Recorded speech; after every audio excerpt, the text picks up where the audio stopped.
Hey, what's up, YouTube? We're live. Instagram's back. Only banned for about a week this time. This is good news. All right, everybody, we've got some good stuff to cover today. Welcome to my living room. Just moved into a long-term place here in Asheville, North Carolina, after spending 4 months or so just traveling around the U.S., moving place to place, having everything I own in a car. And so it's nice and I needed that. My intention with spending 4 months just kind of traveling was, first of all, to build earth within myself, because I was feeling a bit too comfortable in my living environment. And it's like we get into these routines, we become reliant on these external things. And sometimes it weakens our internal integrity, our internal strength, our true earth, our core identity, our ability to have this strong center within ourselves, right? And I was kind of seeing this pattern in my life. So I was like, okay, well, if I just completely uproot myself, release my external earth, and rely on creating the strong internal earth through my practice, through my daily qigong, my meditation, as I'm like traveling in all these different environments, having no like real home. And I feel like I really attained that in a lot of ways. It definitely had its ups and downs, but it's been an amazing process overall. And another intention I had with this period of traveling was to basically find my new home. I've spent a lot of my life living in Boise, Idaho, it's a great place overall. It's a hot spot right now for people moving to it, but I needed to move on, settle somewhere else.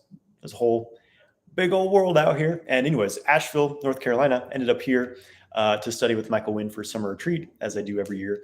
And was like, you know what? It just feels like home. I came here, it was like 20 degrees cooler than everywhere else. We're having this, super, super hot summer. But here it was like this perfect elemental balance. There's lots of water, which is really important for me. This yang earth, the mountains around, the Blue Ridge Mountains here, lots of wood energy. It's a very balanced elemental place. So anyways, moved into my new home here. It feels like the Shire. It's absolutely phenomenal. And I'm stoked to, just continue my journey. I got some great things in store for the future for you guys. So first of all, I have to mention I'm teaching a free workshop in it's 2 weeks, 2 weeks from today, a free class called Male Sexual Mastery Secrets. And this is a class for men to learn how to have non-ejaculatory orgasms, how to channel your sexual energy, how to last longer in bed, overcome premature ejaculation, how to channel your sexual energy through your body and your mind to become more creative, more confident, and successful. So there's a link in the description of this YouTube video to sign up for that. There should be a link in my Instagram bio as well. If there's not, there will be in the next day, but it should be there already. So again, that's the Male Sexual Mastery Secrets class, and that's going to be in 2 weeks. Totally free. It's going to be phenomenal. It's going to change your life. Don't miss it. Okay, so welcome everyone. Good to see you. Instagram's good to be back. There was a little mini band there, just a baby band. There's been I've gone entire months with not being able to go live on Instagram, so it's good to be back. We're using the big tech social media. Got to play by their rules somewhat. So, anyways. YouTube, I'm not seeing my chat. Hopefully you guys let me pull up another window here so I can see what's kicking on YouTube.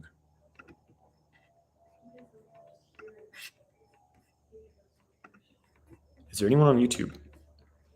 Seems like my chat is not available on YouTube. Not sure what's going on there, but hopefully that isn't too much of an issue. Okay, so today I wanted to talk about channeling. Oh, there we go. There's some comments on YouTube. Good. I want to talk about channeling sexual energy today. This is obviously something I'm very passionate about, something I've been personally practicing for, a fair amount of time now. I've had a little bit of experience with this. And let me just share that for me, in my teenage years, I was obsessed with sex. I was obsessed with orgasm. And there was something inherently spiritual about it to me. Like something about sex and orgasm was just like, I don't know. There's just something else to it, right? But unfortunately, as most men in this world, I was not, we'll say, educated or trained very well on how to engage with this sticky subject of sex and sexuality, sexual desire. And it became quite an addictive outlet for me. Initially it was like this pure curiosity. I'm like, whoa, I remember the first time I ever masturbated and had an orgasm. I was like, oh my God, I didn't know I could do that. I know what I'm going to be doing. You know what I mean? I'm sure some of you can relate. But after a while, it just kind of became this habit to where it was no longer like this, whoa, feels amazing. It's just like, okay, I got to do this thing because it becomes an impulse, right? It's like, oh, and by the time I was 18, it was like, oh, back then we had dial-up internet. So I had to like, it at least took a little bit I remember it would take like an hour to download like a 2 minute clip. I lived out in the country as a kid out on the farm in Homedale, Idaho. And so, we didn't have very good internet. So that's how porn was back then. But even then it was like consuming my mind, consuming a lot of my free time. And again, it just kind of became this unconscious habit of like, well, I just get on here, look at this and jerk off. And it was no longer it no longer had the same excitement and like newness to it. It was just like something I did. And that carried on to, until I was about, I think 22 or 23. Basically just, masturbating and ejaculating every single day. And once I got into the work of sexual kung fu through Montauk Chu's book, Multi-Orgasmic Man, which changed my life, having been exposed to a different mindset and a different possibility around working with sexual energy based on harmony and balance, based on how to use this energy for more than just getting off impulsively, how to actually harness this energy, how to recycle it, how to put it into creativity, into creative outlets, into music, art, creating abundance, better relationships, right? And my life completely transformed when I learned how to do this. And there's definitely a learning curve here. But the thing is, like, if I could do this, any of you guys can learn to do it as well, because I was just as stuck as I'm sure, the worst of you are. And so it was a process for sure. But what I've discovered made the process much easier. And this was after months and months, even years of trying to learn from Montauk Chu's book, not having a whole lot of success. I had some success for sure. But overall, I was still really stuck in my old, kind of impulse-driven sexual habits. And it's when I really started practicing Qigong, practicing internal energy practices, which are the foundation of the sexual Kung Fu system, which I kind of neglected in the beginning. It made all of this much quicker. My growth was accelerated. My ability to experience non-ejaculatory orgasms and practice semen retention, stop jerking off to porn, became effortless. And here's the whole thing. Your sexual energy, for us as men, it becomes very stuck in how we express it and how we experience it. And for men, the pattern is, stimulation and desire, or rather, okay, we'll say it's desire, arousal, and then stimulation, release. So something triggers our mind, like we see a sexy image, a sexy thought. And it's like, oh, there's the thought, and it's kind of uncomfortable. The arousal's there. It's like, I need to do something about this energy. It's like an itch we have to scratch. Like, I need to relieve this pressure I'm feeling in my genitals, right? So we masturbate or we have sex to release the pressure. So it's like, as soon as this energy starts to build, we need to get it out of us. Why is this? This was the whole game changer for me, was learning to be okay with feeling desire, feeling arousal, and not feeling like I needed to specifically do anything about it, like as far as like getting rid of it. Because again, it's very uncomfortable for a lot of people to feel arousal. What was mind-blowing to me was to realize that I could take this raw desire, this raw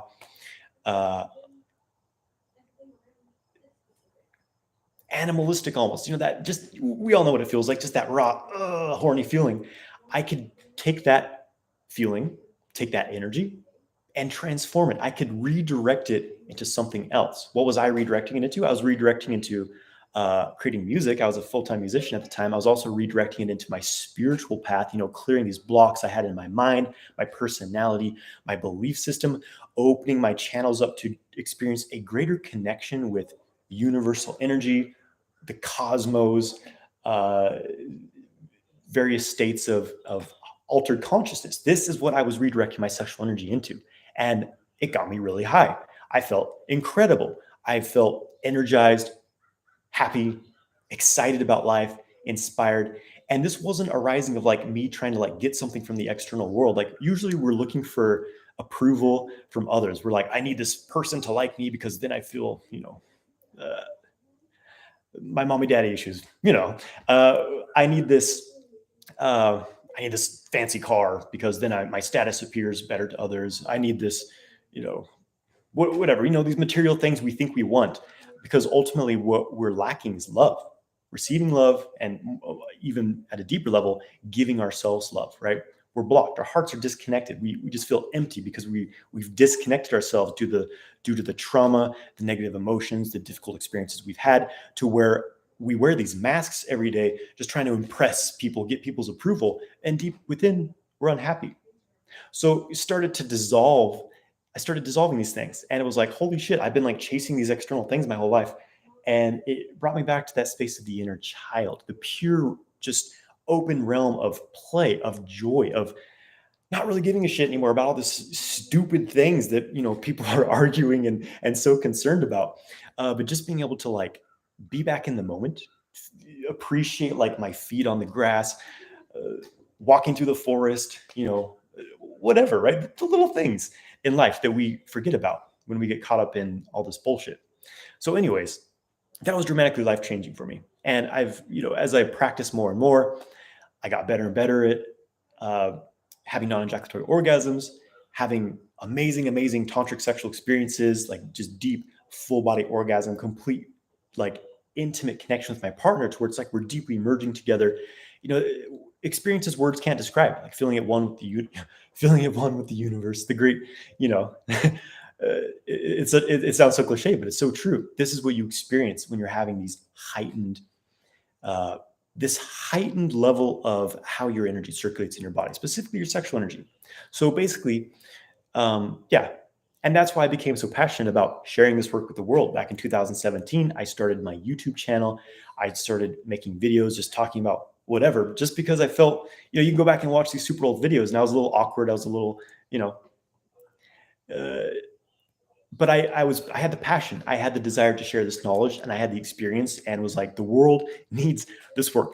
People are fucked up. People are depressed. They have anxiety. They're just wasting their time doing stupid shit, arguing about stupid shit. Like, people are clearly lost. And I think that this trauma and this blockage around sexual energy that pretty much everyone comes into this world with is one of the major keys to healing the planet, everyone finding their own healing within this, because this is ultimately, you have to do this work within yourself. Whenever someone else, we always want other people to do things for us. But the thing is, when someone else is doing something for you, they have the power. You have no power. You're underneath them. And now you're kind of at their mercy. And if they're gone, what do you do then? Or if they, turn to the dark side, whatever, right?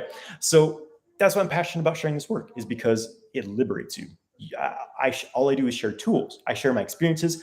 I share the theory, but most importantly, I teach tools, daily practices to do this work. Because if you don't have something to do it with, if you're not taking an action, if you don't have a practice to start connecting with this energy, to redirecting it through your body, on a practical level, in the sexual kung fu system, this looks like learning to get yourself out of the thinking mind, the monkey mind, centering yourself, releasing negative and disturbing emotions, reactive states, getting grounded, opening up the energy channels of the body, microcosmic orbit, baby, so that the microcosmic orbit, so that the sexual energy has a new pathway to flow through. And through breath work, through qigong exercise. Qigong is it's a system of energy cultivation. It's basically the yoga of ancient China. It's badass, basically. So through doing these things, all of a sudden you have this open flow for your sexual energy to now move through, instead of just being like, again, coming back to most men, just, I feel aroused, it's uncomfortable, I need to ejaculate it out. That's a very depleting and just tiring. It just gets really old when your only experience as a man of sex is impulsively just ejaculating. It gets really boring. There's so much more than that. That's like it's a drop versus getting slammed, a drop of water versus getting slammed by an ocean wave. That's what you're missing, right? Is that full experience of full body orgasm, cosmic orgasm. I mean, it's huge.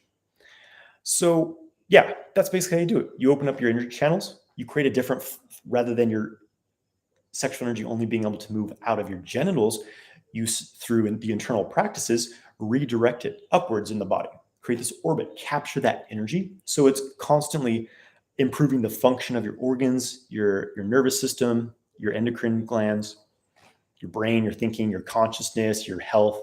Over time, these things are refining you, alchemizing you, putting you on the path of growth to feeling better and better, more harmonious and centered over time versus, getting deeper into a downward spiral of depression, addiction, and, all the nasty stuff that's very common these days. So anyways, that's what's up with channeling sexual energy. And I'm your host, Johnathan White. That has been another sexual kung fu talk today. Thank you, everybody. So if you're like, okay, that's amazing, sounds cool, but like, where do I even go? Like, I don't understand half the shit this guy just said. Sign up for my free Male Sexual Mastery Secrets masterclass, which is in 2 weeks from today. There's a link on this YouTube video in the description. There should be a link. There is a link. If there's not, there will be soon on my Instagram bio, Male Sexual Mastery Secrets. All right. And with that, we're going to get into Q&A. And again, in that class, Male Sexual Mastery Secrets, I'm going to teach you how to have non-ejaculatory orgasms, how to last longer in bed, how to redirect the sexual energy to channel it through your body for higher creativity, confidence, abundance, and even more. Okay. Thanks for joining, guys. Good to see you, everyone.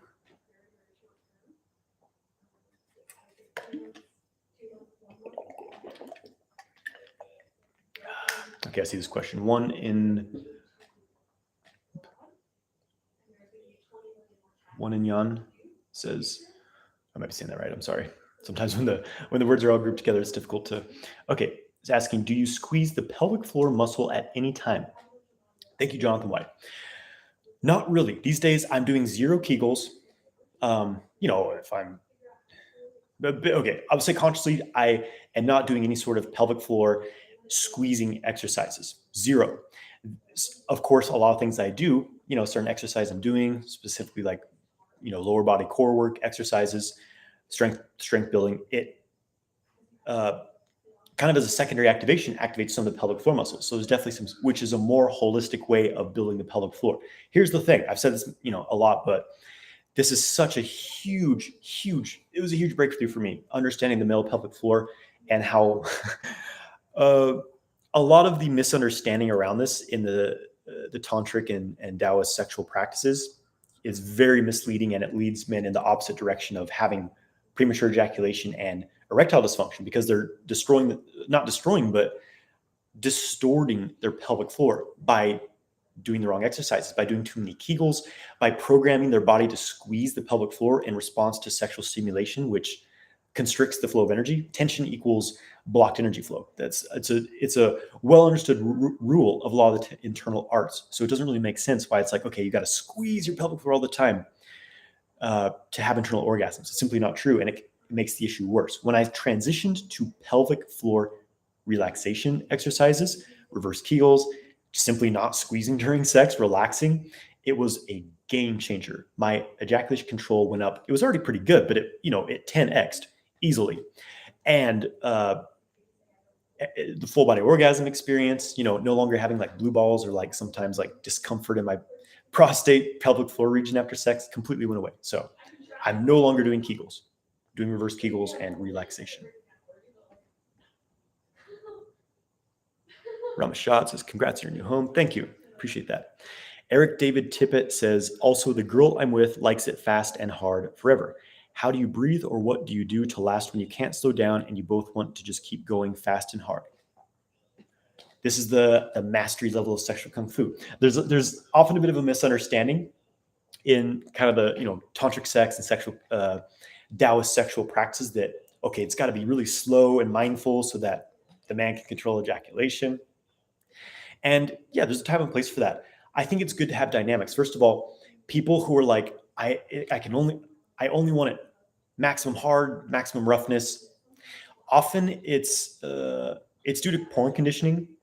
They watch a lot of porn and they repeat what they saw, and it kind of desensitizes the nerves when it's just it's kind of like that in all areas of our life. We're so overstimulated from our senses, from staring at phones all day, seeing things, just stimulating media. We overstimulate all of our senses, and people do that with sex as well. So when you're just like pounding away every single time, it kind of desensitizes, it numbs your nerves actually, right? So I think it's important to see that in the context, and that I encourage you to have these dynamics. Like, okay, you're going hard and fast for periods of time, and then like totally stop and just like slow, very, very slow movements. And she may want you to go faster, but it can create a bit of like teasing. Like the dynamics make it more pleasurable because it's unexpected. It's like, oh, that's a completely different type of stimulation. Like, oh, what does that feel like? And then you go back to faster, harder. It feels a lot better. That's important to understand. But as far as, controlling your ejaculation, even during very vigorous sex, it can be done. Breathing's a big part of it. Pelvic floor relaxation. I mean, these are all the sexual kung fu training. I go more into this into the multi-orgasmic man course. And I'll be covering a lot of this in Male Sexual Mastery Secrets as well. But basically, you've got to be able to redirect the excitement out of the genitals, keep your nervous system in a relaxed and calm state, because with ejaculation, excitement and tension are the enemy. So getting your pelvic floor very, very relaxed, using reverse Kegels, using the sexual kung fu techniques to pump the energy up the spine. I've made a lot of videos of this on YouTube. And again, I go way more in depth into the course, but check out some of my videos on like pumping sexual energy up the spine on YouTube. Using sound. Sound is a big one as well, like a vibration, like any kind of like guttural moaning, just sound will redirect the energy. And making sound during sex is great. You'll feel more pleasure, and it helps to vibrate that excitement and relax your body as well. And there's more, but I think that's basically practice, training. And the big thing here is your focus. When you're thinking about, am I going to ejaculate? When your mind's directed at your penis and everything it's feeling, you're just feeding that and driving yourselves towards ejaculatory orgasm. When you can relax your mind, not be so focused on what's happening in your penis, but spread your awareness throughout your body, you become a little bit detached in a way that you're, it's just having a very relaxed mind. It's like, this is why meditation is such a crucial skill in this, is that you learn to just kind of not disconnect from your partner, but detach yourself a bit from the excitement. You become a bit more of an observer and just allow. It's really quite effortless when you can get into this kind of flow state where it's just flowing. It's when we're like worried and like, am I going to ejaculate? It simultaneously pushes us more towards that.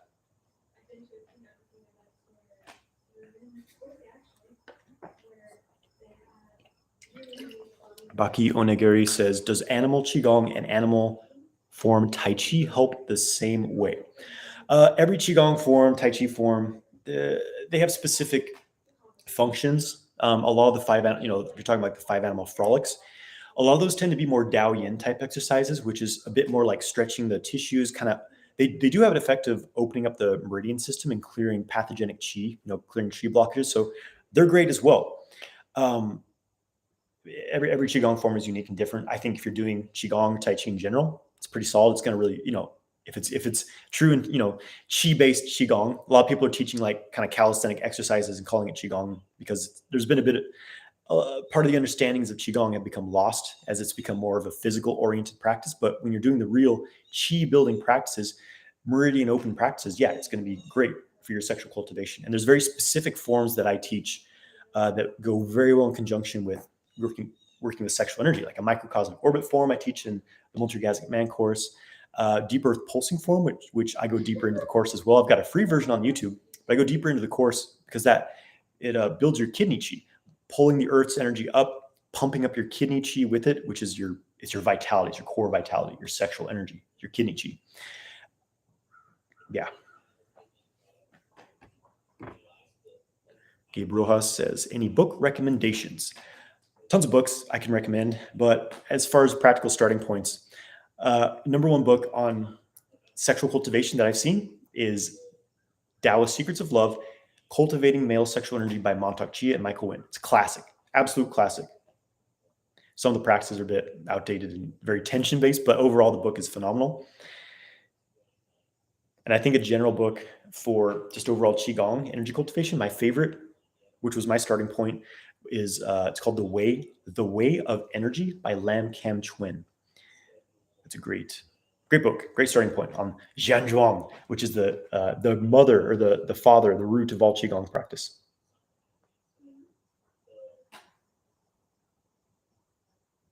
Julian Shirt says, can you recommend me a Qigong exercise to overcome kidney yang deficiency? Look up kidney building Qigong. Also, I just mentioned deep earth pulsing Qigong. I have a video of it on my YouTube channel that's great for building up the kidney system as well. You know, there's the classical 5-element Qigong, the kidney one. Make the scooping motion. Anyways, that's a great one for building the kidney qi. Also, like pumps blood in the kidney system as well. Zhan Zhuang, which is just the static Qigong, you know, standing meditation practice, is a really good kidney building Qigong practice as well.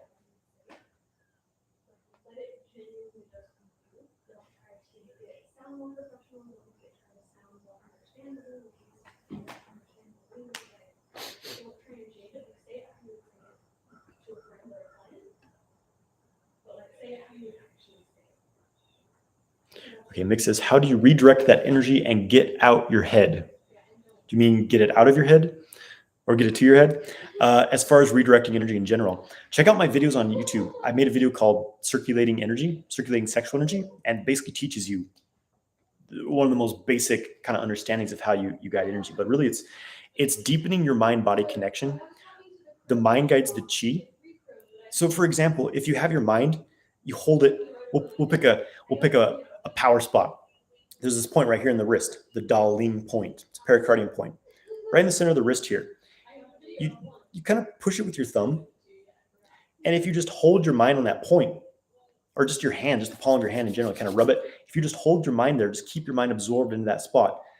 After a few minutes, you'll start to feel some vibration, some warmth, some tingling, because the chi increases there. The mind guides the chi. You hold your mind somewhere, it brings the chi there. This is how you this is a basic method of how you circulate energy. Is you move your mind through your body. You may hold it in certain spots for a certain amount of time. Don't get too forced, or excessively tense with your mind in it, because you can get the chi stuck by excessive intention. But yeah, and this is what Qigong practices help you develop as well, is opening up your ability to feel more of your body, to open up your channel system. The more your channel system opens up, the more you can bring your mind to your entire body to guide the chi there. So it's like all these forms, these Qigong forms, Tai Chi, Neigong practices, they're kind of training tools, right? Of like how to kind of communicate with your chi, your life force, your energy, how to feel it, how to move it through your system. And eventually you can kind of transcend the form where you just use your mind to do all the work. And that's the advanced level. But anyways, practice.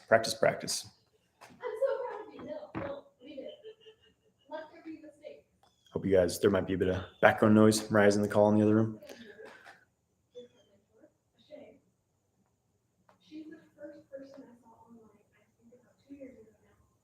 Okay. A Doomskin says, do you make your own toothpaste? If so, how do you make it? No, I do not make my own toothpaste. There's a couple toothpastes I've been using that I really like. One of my favorites is the company's Boka, B-O-K-A, and it's Elaminte, E-L-A-M-I-N-T-E, mint. It has, fluoride free, very important. Don't put fluoride in your body. It's a neurotoxin. But that Element toothpaste, the Boka toothpaste, it has nanohydroxyapatite in it, which is one of the bases of our teeth. It helps to really remineralize the teeth. It's a great one. But yeah, something natural without some sketchy shit in it.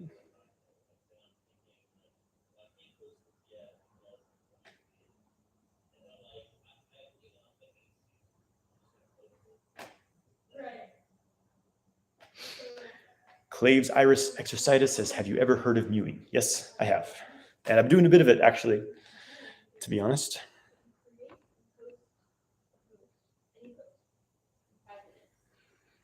Okay, Joshua Covington says, hey, what is your go-to practice to cleanse your aura and raise your vibration? Qigong. Qigong is cleansing it. I mean, raise your vibration is an interesting thing because, I will say the terminology of it. And it makes sense that we want to, the idea is that the higher our frequency is, the higher mood we're in, that we feel. But if you think about it, though, if you're feeling angry and pissed off, your heart's racing, it's pounding. And we could say that you're in a higher frequency because your body's spinning faster when you're in anger. But anyways, I'm just being ridiculous. Anyways, but yeah, I practice Qigong because it clears my energy channels, clears my system. The aura is just a readout of what's happening in your channels and in your body. So trying to like work on your aura can be not as effective as actually working on what it's reading out of, which is your physical body and your energetic body, your channel system. But yeah, Qigong is it's my daily practice. Clearing, building Qi, harmonizing. It's phenomenal. Hey, Powell, how's it going? Jack Erickson, thank you, brother. Okay, thanks, B. Vincent. Jack Erickson says, how do you naturally increase your stamina? Practice, practice, practice, practice. Well, and understanding what's blocking you from having high stamina in the first place. I'm guessing you're talking about sexual stamina. I mean, maybe you're talking about like, other kind of stamina, but I'm guessing you're talking about sexual stamina.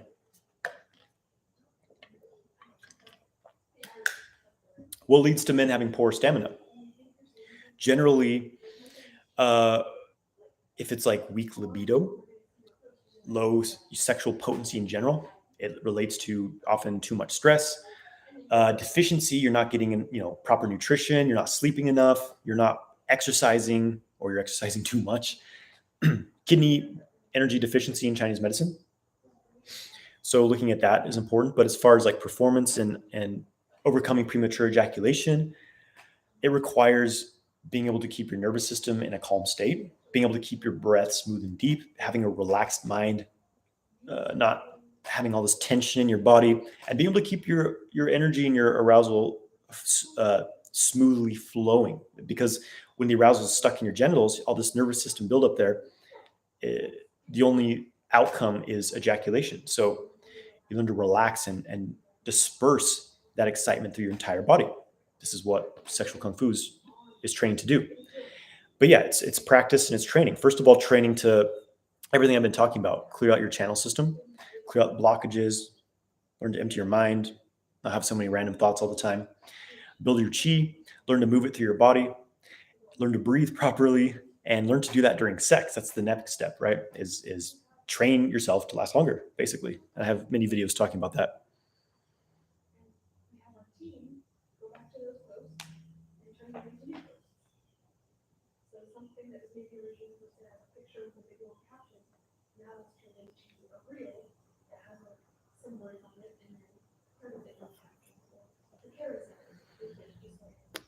Doomskin says, didn't you write your own book? Thought you mentioned that a while back.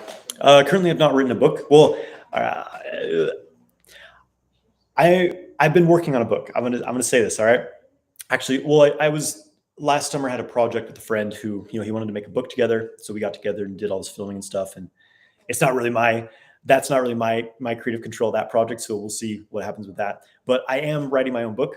I actually started last month, and I'm not promising it being done anytime soon because it's a project for sure. And I've got a lot of things going on, but I'm hoping within the next year I will have my book released. But I'm pretty excited about it. It's gonna be good.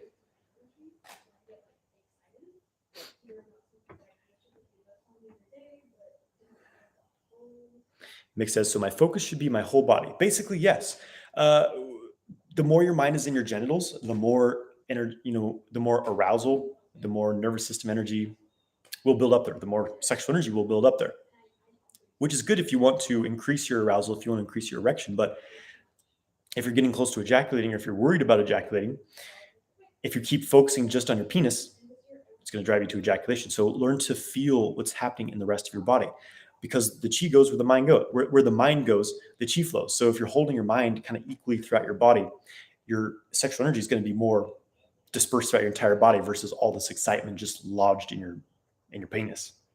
In your penis. Okay. Anton Diaz 11 says, is raw egg pulp good for recovery? I'm not sure what the pulp of raw egg is, but in general, I believe eggs are a great sexual stamina boosting food. So I definitely recommend them.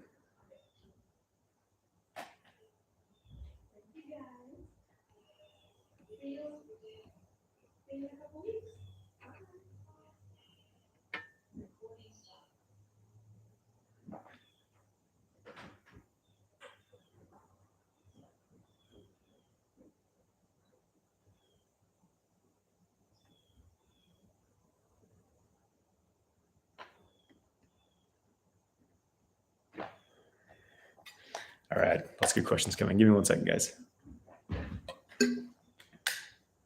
Give me just a second. I need to do something really quick.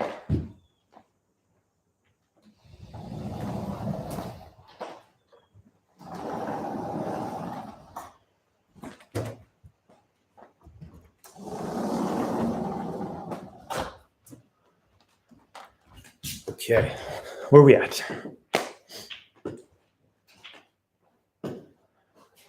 Okay, Jack Erickson says, how do you use your sexual energy to amplify the state of being you're in?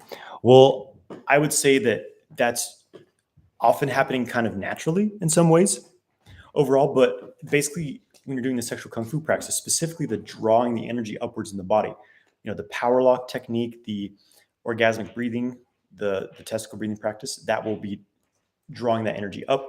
So it's penetrating your whole body.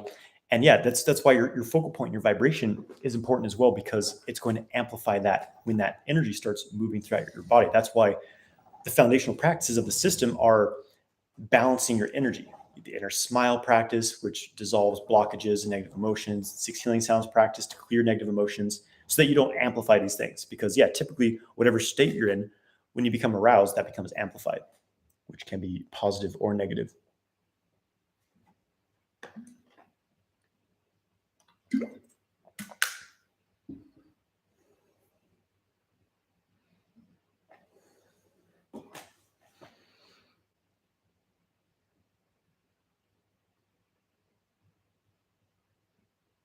Seven Sin says, hey, John, do you think watching porn is cheating?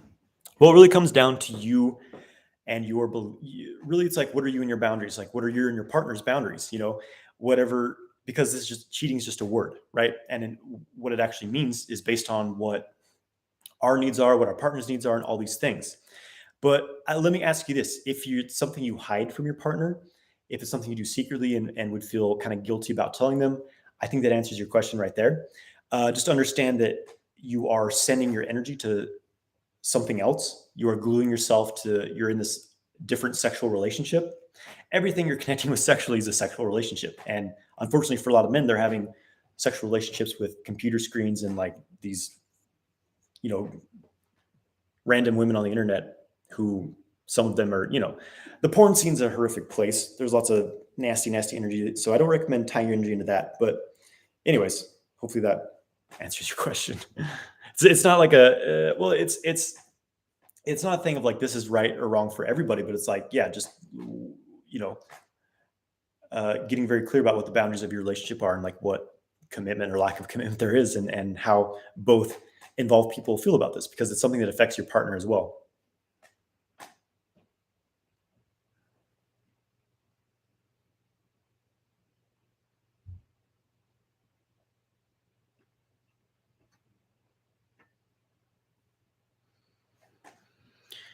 Osama Wanasi says, hey, buddy, I hope you're doing well. Good to see you. Osama, I hope I'm pronouncing your name right. Says, what do you think about sexual stimulation, visual or audio in solo sessions? I don't recommend, like, I guess you're talking about like porn or like, sexual material. I definitely don't recommend like imagery. I've heard of a lot of people like tapering up, kind of like weaning off porn by using audio erotica, like just erotic stories, and which I think is a bit, maybe it's better in some ways because it really is like the visual thing for us as men that really gets us. It's like we see the sexual image and it's just like completely overstimulating. But overall, I think it's good to be a bit more connected with your own body, because these external things can be unrealistic and overstimulating for you. So I think it's better. My practice, when I was learning sexual kung fu, I experimented with this a lot in the beginning. I was like, okay, well, since I'm not ejaculating, can I still watch porn? And I noticed that it just didn't create a very pleasant energy. This is very hot, lustful energy. It's very different than connecting with a person or even connecting with yourself, connecting to your own heart, which you're kind of overstimulated by this external stuff and it kind of pulls your energy. So that's my recommendation, but whatever brings you harmony and balance in your journey is right for you, but that's how I feel about it.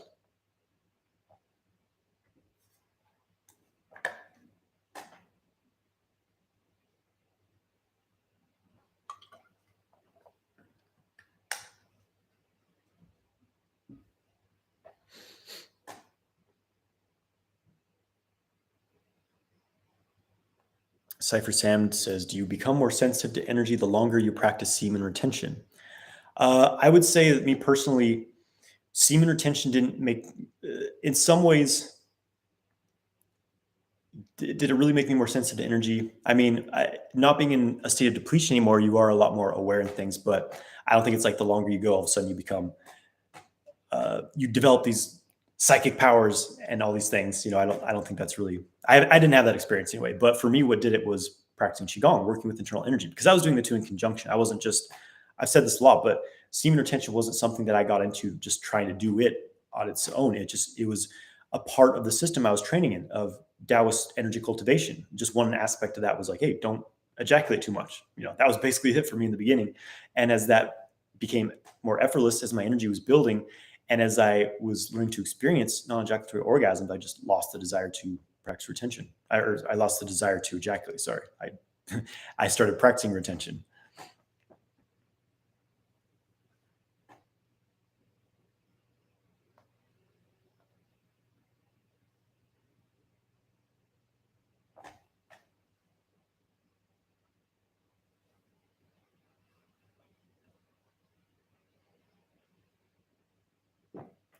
Hey, is that Troy? Troy Casey. What's up, brother? I hope I didn't miss you, but good to see you. Troy's a man. I'll be back in Sedona probably early next year.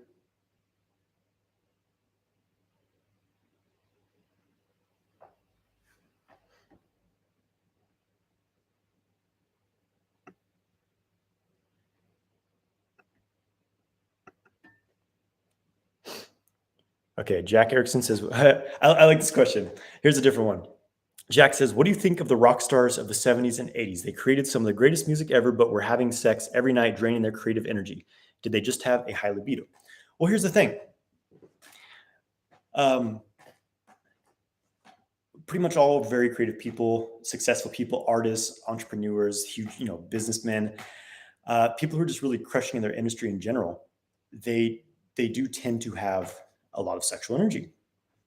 And so the thing here to understand though is that and part of that they were naturally expressing in their music, and of course there's a lot of drugs and things like that too, but the other thing to understand is that it wasn't really a sustainable thing. Obviously, I mean, look at how many of them are still alive now. The ones who are the ones who either stopped doing drugs or never really got into drugs. Not all of them were super party animals, right? Some of them a rare few of them actually were lived a somewhat clean lifestyle, right?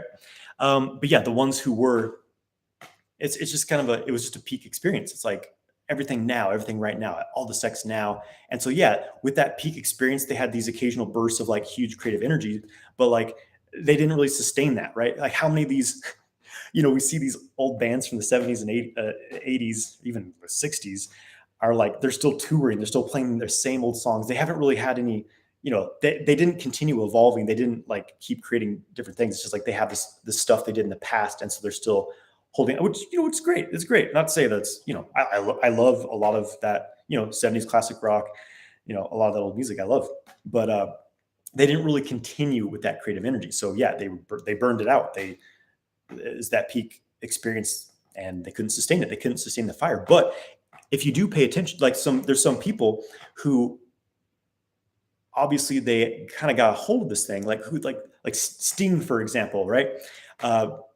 He he's into tantra. He talks about having these tantric orgasms and having sex for hours. He's been creating music since what was he in the 80s? I can't even remember. But anyways, so yes, the people who learn to, some of them get it under control and they learn how to channel it and harmonize it. Like a lot of these rock star people ended up getting into spirituality and things, or they just went down the rabbit hole of depression and drug addiction. So anyways, but yeah, they definitely have a large sex drive, a large amount of sexual energy. But if they didn't learn how to harness it and balance it, it burned them out and they lost it, basically. I can relate because I was on that, rock star path in my teenage years and early 20s. But fortunately, I got my shit together.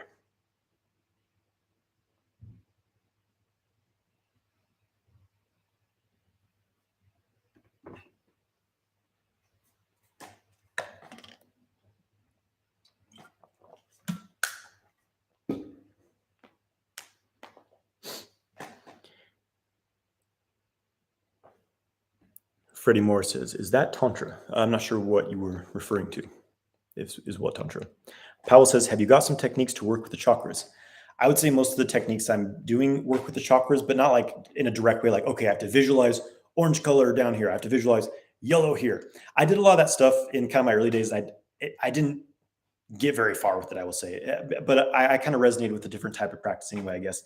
But for example, the microcosmic orbit, you're working with all the chakra centers. If you look at the orbit, you study it, all the nodal points, the acupoints of the orbit pathway, they correspond to the chakra locations. It's basically the same thing. Not to say the orbit is the same as the chakras, but like these nodal points correlate to the chakra system. So I'm doing microcosmic orbit. I'm working with all the chakras. You're creating this whole unified flow. When you kind of try to micromanage and over obsess, like, my second chakras, well, I need to I need to have more contra sex, and I need to eat more oranges. And I'm not trying to make any fun of anyone, but sometimes this stuff does become a bit cliche. When you simply work with them all for example, working with the orbit, it balances everything out. You clearly dissolve any blockages around this whole pathway of the orbit. It's going to balance out your chakras. You don't even have to know you have chakras. You know what I mean? Just keeping it simple for me, basically. But yeah, I would say that the vast majority of the practices I do are working with the chakras. For example, in Qigong, you're activating the hands, the Lao Gong point. These are chakra points, these kind of magnetic pulling and pushing quality they have. They're vortexes. When you really open them up, it's powerful. There's thousands of these in the body, these different energy points. So yeah, I'm working with them every day. I just don't call them chakras.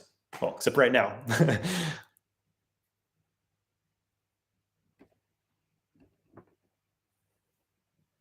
Jack Erickson says, Kiss is on their third final tour. Yeah, my point exactly. But hey, they're still alive. Do they still have the creativity though? I don't know. No disrespect to anyone.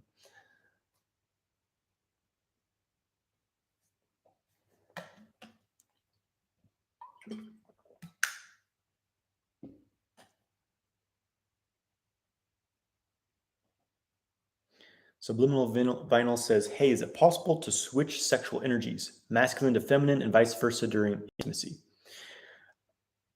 So basically like switching polarities during intimacy. I mean, this is naturally happening on all kinds of different levels. We all have different polarities between, in our own body, we have these yin yang dynamics, and it's a balance between those that keeps us healthy and alive, right? For example, a male female yin yang balance we all have is that we're awake during the day and we sleep at night. If we don't sleep at night, we go crazy and die. So it's just kind of breaking down this kind of mysteriousness around it, that yin yang is a constant thing that's happening. But for example, during sex, yeah, sure, you can definitely switch in that someone is a bit more dominant and someone's a bit more submissive. There's someone's more the leading role, someone's more in the receptive role. That's all, always happening during sex. And you can certainly switch that in various ways. You don't necessarily have to have like your partner put on a strap on and stick it up your butt or something like that. If you're into that, it's fine. But there's a lot of different ways it can play out, I suppose. But yeah, you definitely can.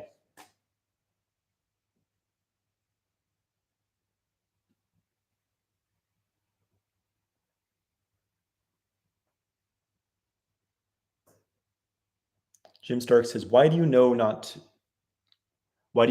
to overtrain Kegels? Because I overtrained Kegels and it totally messed up my pelvic floor. Where all of a sudden I was having like really, really intense pain in my pelvic floor, like after sex. I thought I was having prostate issues. And I noticed that basically I started experimenting with what if I just relax my pelvic floor during sex? And I noticed it became way easier to control ejaculation. And just looking at this deeper, I've talked about this in many, many videos, so I'm not going to elaborate too much on it, but changing from doing Kegels every day, I was doing them every day for almost 10 years. About a year ago, I completely stopped doing Kegels. 0 Kegels in the past year. It only improved my sexual vitality, my orgasmic capacity, and my ejaculation control. And I've experienced the exact same, what really started making me pay attention to this actually was when I started teaching sexual Kung Fu.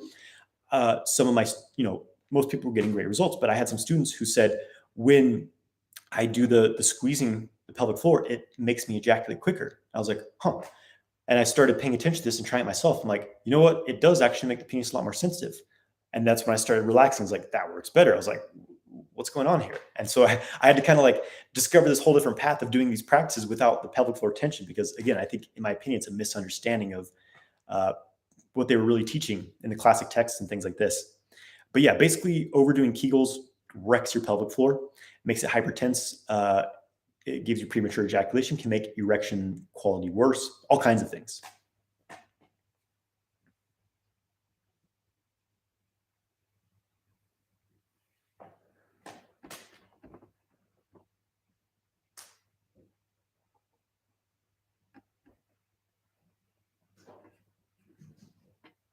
Eric David Tippett, I have not seen your lasting forever questions. Sometimes YouTube takes down some comments. Sometimes if there's like a certain word that triggers it, it just doesn't post them. So I didn't see what your comment was. RT says, if during the journey on retention in the practices, ejaculation does exactly happen, how do you recover the energy best? It will definitely happen from time to time. Like you're going to ejaculate at some point again, right? So don't worry or over obsessive about it. Just do your best, right? And if you do ejaculate, I mean, really it's a matter of time. Your body, you're definitely going to not have the same sex drive for a day or two, but you take some zinc, check out my ejaculation recovery smoothie. I made a few videos on ejaculation recovery. Do those, check those out. But yeah, it's just rebuilding your gene. It takes time. Get some superfoods, get some minerals in your body, do some qigong, get some rest. It's really, massage your balls, ice your balls.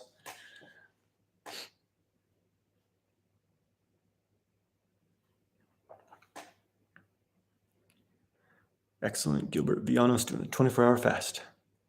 Okay, Powell says, have you got some practice to manifest using qigong? I've done some long session last month and I found $50 on the street then. Excellent. Yes, I have a specific form I use for manifestation. I did a class on it, masterclass called Primordial Alchemy, which I've sold on my website. But it's a specific qigong form. It's a magical form. I've been doing it every day for the past at least a month, maybe 2 months now. I mean, it's always been one that I've consistently done.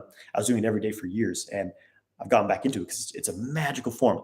Primordial Qigong, or Wu Qigong, as it's also known, Primordial Tai Chi, also known as well. This is a form that Zhang Sanfeng, who created Tai Chi, he also created this Primordial Qigong form. It's a feng shui-based form. It works with all the directional energies.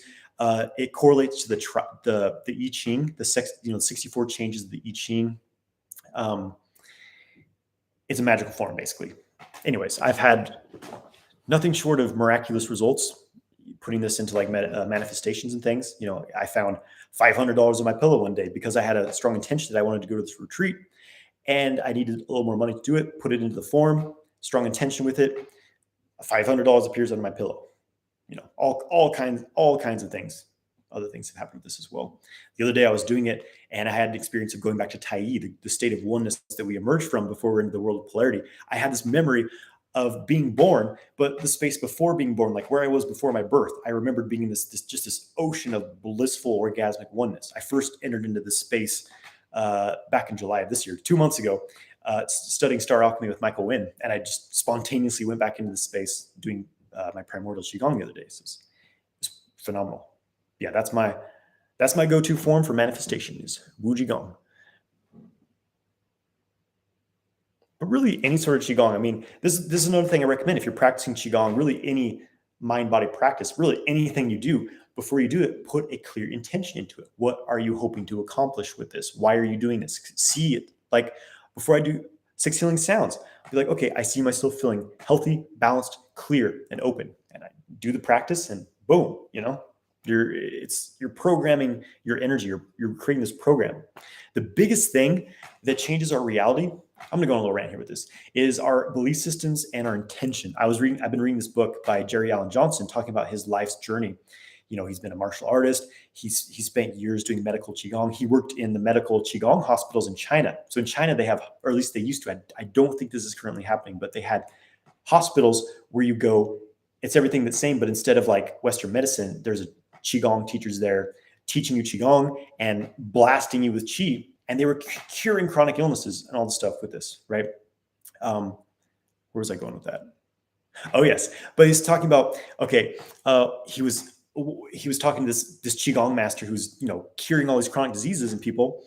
And he's saying, what is kind of the secret? Like specifically around, a certain disease that starts with the C, which is extremely common. And we've all lost loved ones to it. He's like, what is this thing all about? How do we cure it? He's like, Sure, it could be a product of like environmental toxins, all these things. But the most common thing is it's stuck negative belief systems. Because what happens is we grow up in this world, all these people are, saying these negative things to us, all this negative talk, and it changes our identity. Because when we come here into this world, we're open, we're radiant, we're clear, we love ourselves and we love our environment. We're just in this pure state of bliss and joy. But we start to hear all this bullshit, like maybe our parents did something, we got in trouble and we think, oh, my parents didn't love me, or I'm not supposed to speak out. I'm not supposed to be myself. I'm not supposed to be creative, energetic. And we get all this negative talk from the world, and it really crystallizes these negative beliefs within us. And when they become very, very strong, like these chronic patterns of, self-judgment, self-hatred, anxiety, depression, it turns into a growth in the body and it kills you. So anyways, that's, how did we get into that? Intention and belief. Changing your emotional patterns and, believing you can change, using your intention. Our beliefs literally shape our reality. Quantum physics have verified this. But anyways, emotions, beliefs. Yeah, that's the medicine of the future, baby. Jim Stark 55 says, is edging a good way to overcome erectile dysfunction? It depends what's causing it. It can be beneficial. I mean, just more sexual activity in general can be beneficial because it stimulates the endocrine system to release hormones.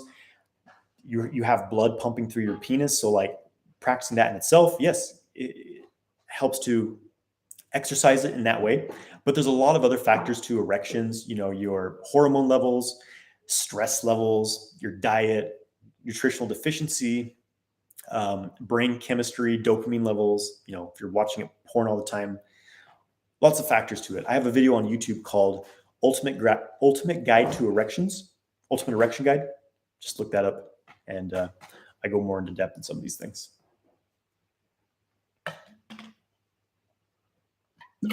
Julian Shirt says, do you know Chunyi Lin, and would you consider him a good Qigong teacher? I really enjoy his guided Qigong routines. I studied some of Chunyi Lin's stuff, his Spring Force Qigong system. It's pretty good. It's a pretty good system. It's not perfect. But for someone who just like wants to do some Qigong and like improve their health, their energy levels and things like that, solid, very solid. Good Qigong system overall. Only good things to say about Chunyi and the Spring Force Qigong system.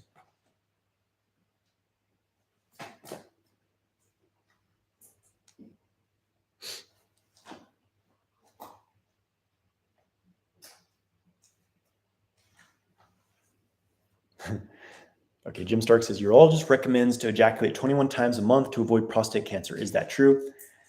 I think it's bullshit. There's not really any convincing. There's all these case studies, but there's so many things in these they didn't take into account with the person. Lots and lots of different things. I'm not convinced by this. And the thing is, I've said this so many times, but 50% of men end up with prostate issues. And if the only thing you're doing to take care of your prostate is ejaculating more, you're probably not actually that concerned about your prostate. There's so many other things, so many other factors affecting your prostate and your prostate health.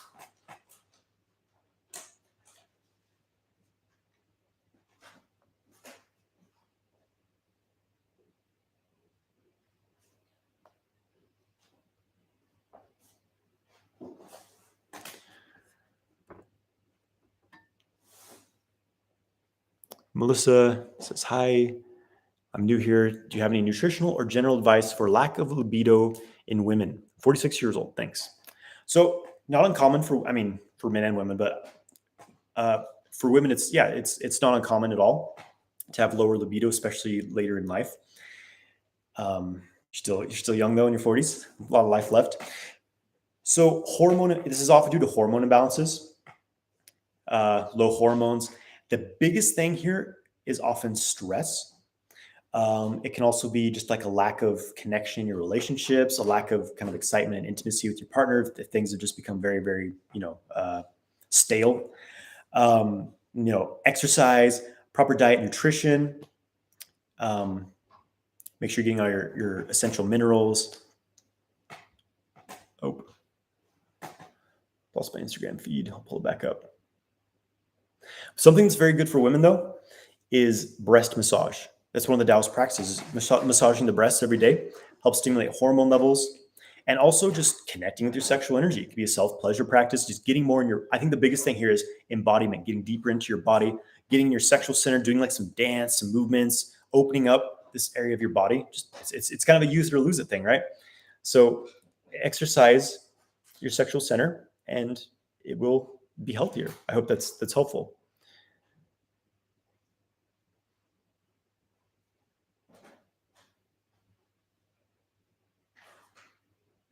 Pull my Instagram live back up.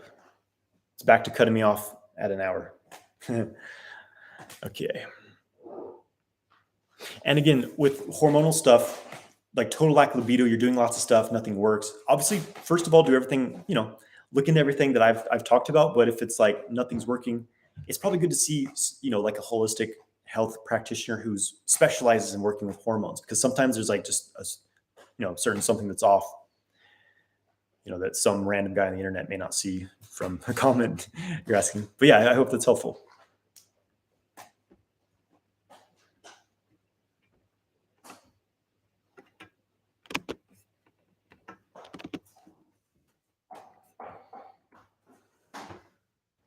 All right, Instagram's back. Okay, Jack Erickson says, hey, Johnathan, have you heard of Paramahansa Yogananda? I've combined his energetic practices with Qigong, and the results have been amazing. Yeah, I'm familiar with Yogananda. Yeah, I mean, there's a lot of tools out there. I started in the Indian yoga systems, and there's a lot of great stuff, for sure. It's all just kind of different languages of working with the life force.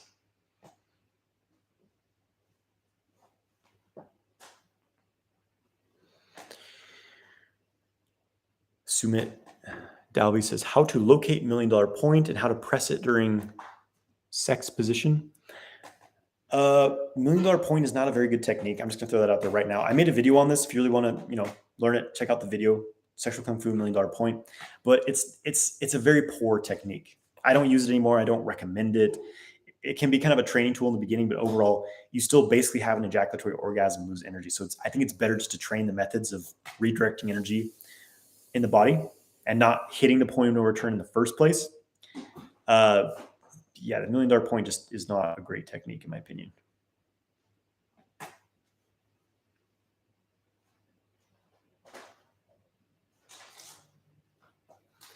Mystic Styles says, much love and appreciation for your content. Do you have a more in-depth course or guide I can follow? Yes, I've got several trainings on my website. My ejaculation control guide is a great starting point. There's a link in my Instagram bio, but check out my male sexual mastery secrets training in 2 weeks. Sign up through my Instagram bio, YouTube. There's a link in the description. It's a free class on channeling your sexual energy, having non-ejaculatory orgasms, lasting longer in bed, all these things.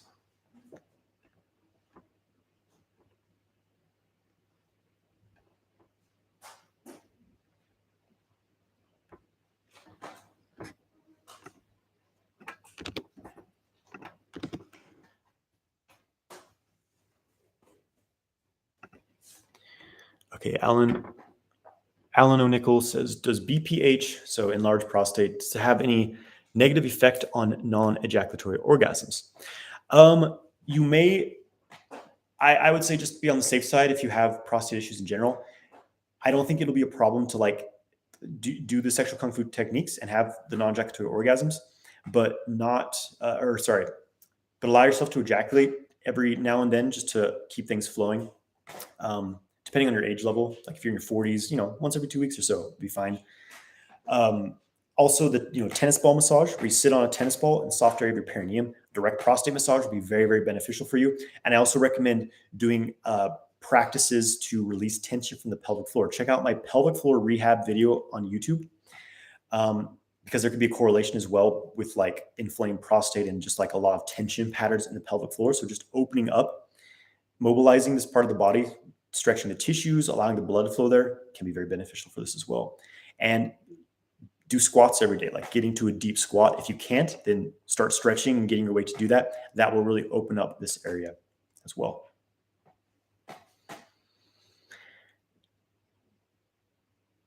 And also, I wouldn't recommend really hovering on the edge of ejaculation. Like if you're doing the non-ejaculatory orgasm techniques, stay at like a 70, maybe 80% max.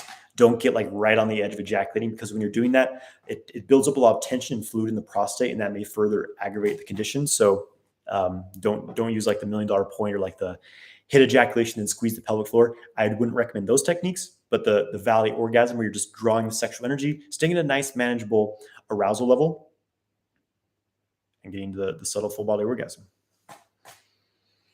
Dingo Smith says, hi, Jonathan. I've been doing the testicle breathing and really feeling thick energy. Do you have any updates on this practice? You rule. I'm not sure what you mean by like updates on the practice, like updated version or like what to do next, things like that.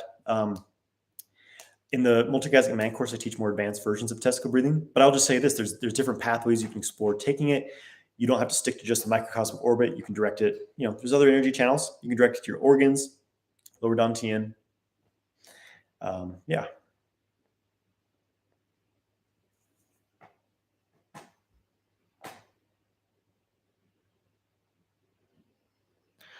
Okay, Wise Auction says, hair loss and male pattern baldness relation to sexual energy. Well, first of all, this is often simply a genetic thing. It may simply be genetics, but I have seen a lot of convincing testimonies on a connection between basically excessive ejaculation and accelerated aging and balding. I have a friend who was having a receding hairline. His hair, he was balding a bit, right? And he was really depleted at that time in his life. And he started practicing semen retention, and his hairline grew back. His hair grew back. So there can be a correlation between, basically it's like when you're releasing too many resources from the body, because that's what ejaculation is for men.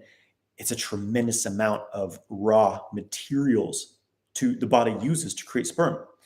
And when you're ejaculating more than it can keep up with the demand for, it's going to pull from your organs, spinal fluid. Maybe it's pulling from the hair as well. I'm not sure, right? The minerals in there and things like that. So yeah, it can relate certainly to depletion, but it can also just be genetics. It's difficult to say. Luckily, I've got both great genetics for hair, and I'm practicing semen retention. So I'm going to have some luscious locks at the age of 90, baby. Hopefully, we'll see. I watched 10 years. I'm just bald. I've got a skull thing. I'm just semen retention saved my life.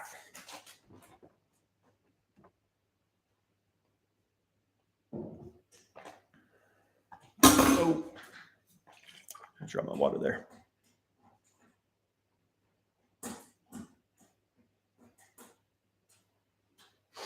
All right, guys, just a few more questions. I've got a equinox ceremony to get to, going over to hang out with Michael Wynn and some friends here in Nashville. So happy equinox, everybody. It was interesting. Yesterday, equinox day, it was the day I was moving here in this new place, and just this huge energetic shift. It was boom, because autumn is all about letting go. It's the metal energy. It's the beginning of this contractive phase where the energy is being pulled back into earth. So it's a time to kind of let go, stop being so busy, and settle a bit for the colder months. And it was just happened to be that I moved and it settled into the space that I'm going to be throughout the winter. And so it's just perfectly in harmony with the seasons. It's interesting. Yeah, I love autumn. It's a good time to chill.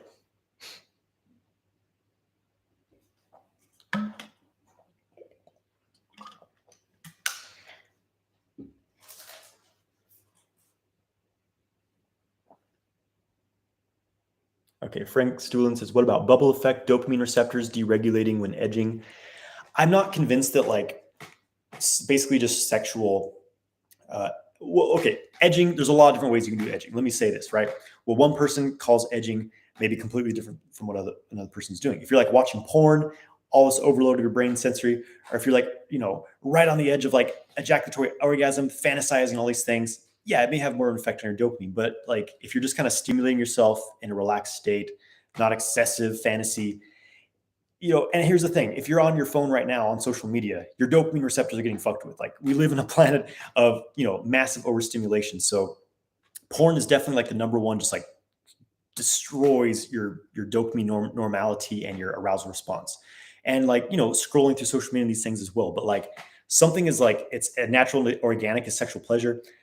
I haven't noticed anything, tremendously detrimental about it. I've only experienced good things from it, right? So, take that as you will. if you're that paranoid about dopamine, like turn off your phone, turn off your computer, and like, spend your life in nature, because those things fuck your dopamine up way more than having orgasmic experience.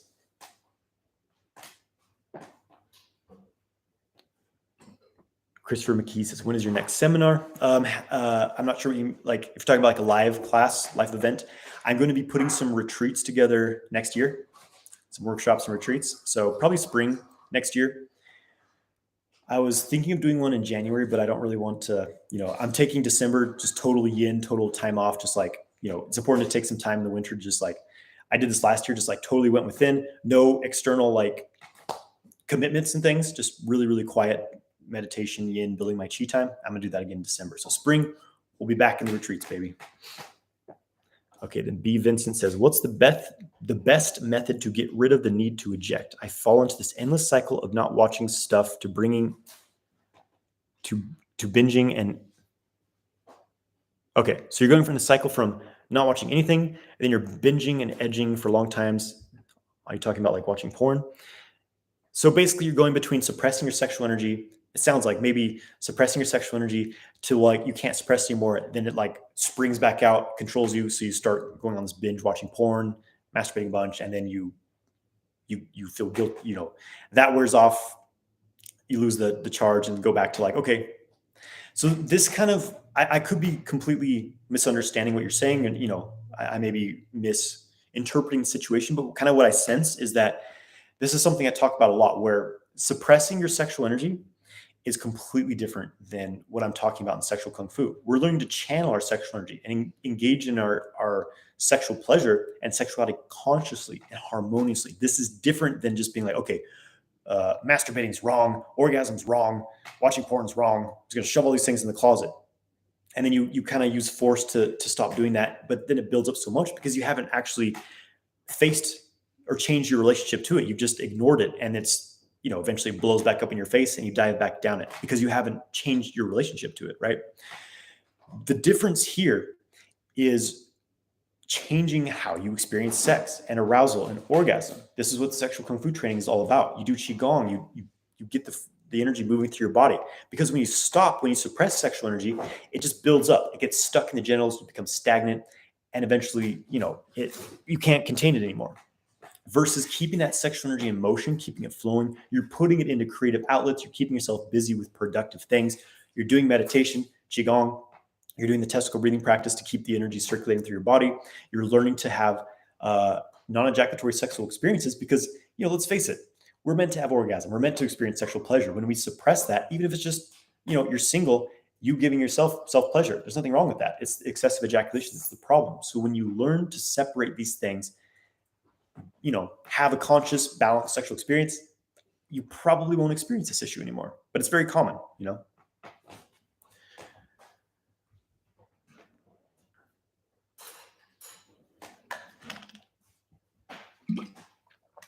Okay. Eric David Tippett says, so when you're able to last forever, when does the act of okay, when does sex end?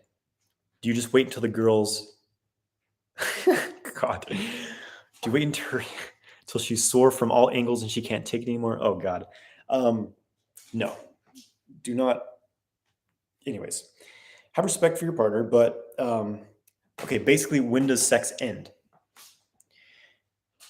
This is, it's a good question because it's a whole different dynamic. Traditionally, historically, what has ended sex is the man ejaculates. It's pretty obvious. It's like, well, we're done having sex because I can't continue. I just blew my wad, baby.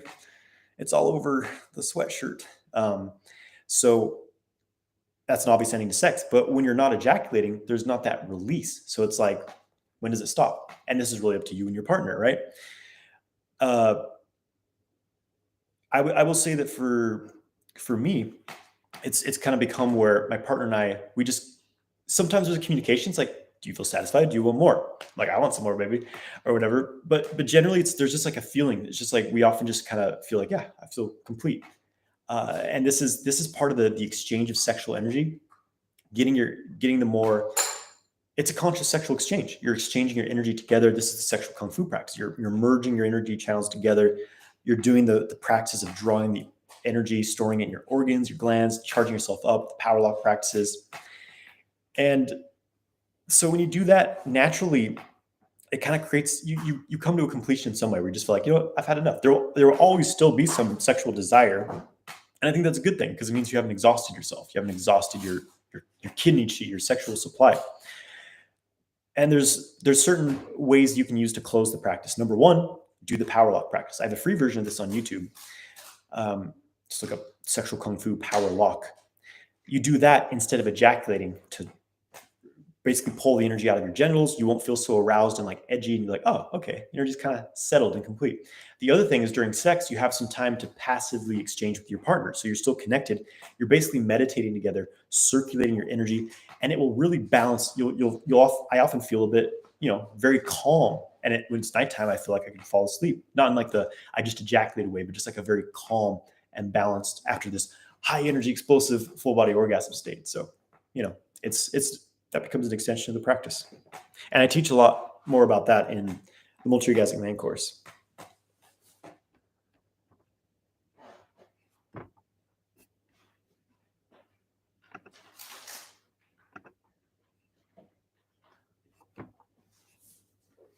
Okay, guys, just a couple more questions here.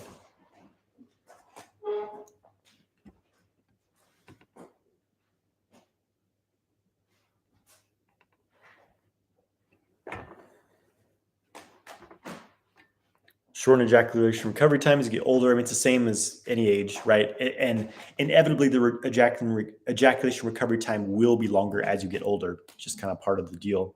But, check out my ejaculation recovery videos.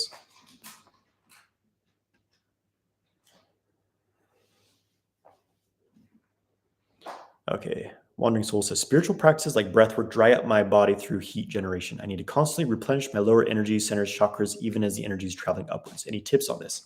So I encountered this a lot during Kundalini yoga. When you're doing a lot of very fire practices, like anything really forceful, like a lot of the pranayama practices, they can be great. They can be very, there's a time and place for that, right? But it can also basically burn up your lower center energy, burn up your kidney adrenal energy specifically. All this forceful breath work, it burns you up. And especially like when the focus is just on, okay, bring the energy up, bring the energy up, bring the energy up. When that's your only focus, which a lot of like the yogic path is, not to like judge, just say it's wrong. It's just, that's energetically what's happening. It does tend to dry up the water, the kidney energy. So your lower centers are a bit taxed. You feel very spiritually expansive, but then after a while, you just kind of feel spaced out and ungrounded. So I like more, I definitely do some of the more stimulating breath work, but my core practice is the more calm, Qigong, Jian Zhuang standing really builds your lower energy centers, Dan Tian work to balance that out. And it was no longer a problem. Now I'm much more grounded. I can contain this much higher voltage of energy without getting spaced out.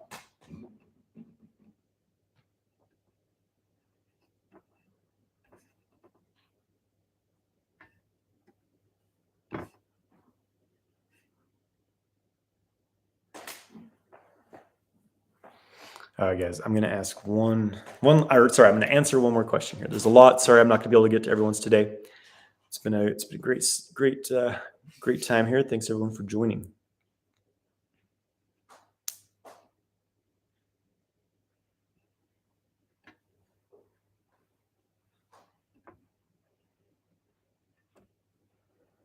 Okay, suffering the C word, tips and practices.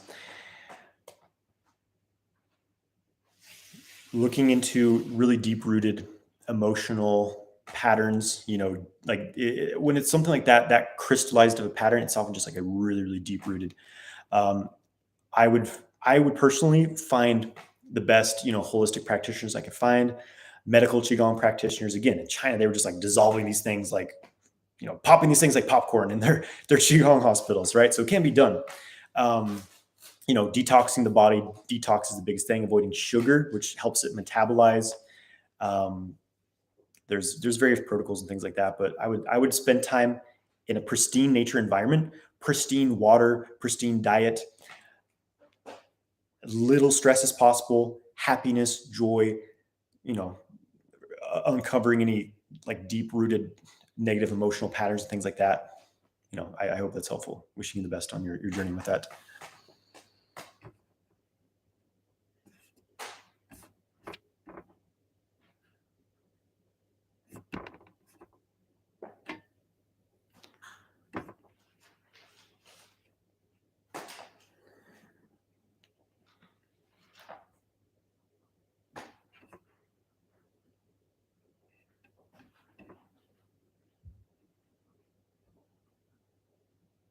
Okay, guys. Thanks everyone for joining. Good to see you guys. Again, sign up for Male Sexual Mastery Secrets, free in-depth class on how to have non-ejaculatory orgasms, last longer in bed, overcome premature ejaculation, channel your sexual energy through your body for more confidence, more drive, more happiness in your life. So sign up there's a link in the YouTube description. There's a link to my Instagram bio, and we'll see you guys soon. Take care. Have a good weekend. Happy equinox.